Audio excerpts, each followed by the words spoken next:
देवाचं स्वरूप, देवाचं चरित्र हे दिव्य आहे महाराज. हो, तिथं शंका घ्यायची नाही महाराज. हो, आता तुम्ही आम्ही काय करतो महाराज, काही ठिकाणच महाराज जिथं जाऊ नये तिथं आपण जातो आणि तिथला आपल्याला नजारा चांगला वाटतो. हो, काही लोक केरळला फिरायला जातात अविनाश बुवा, केरळला.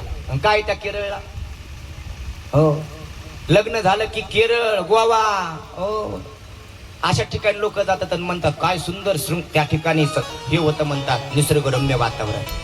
महाराज ज्याच्यापासून आपल्याला सुख भेटेल अशा ठिकाणी आपण जावं.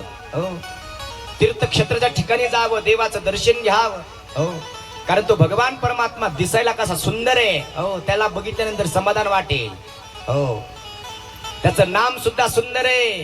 हो, नाम तुम्हारा, नाम तुम्हारा तारनहारा, कब तेरा दर्शन होगा. उसकी रचना इतनी सुंदर, वो कितना सुंदर होगा, वो कितना सुंदर होगा.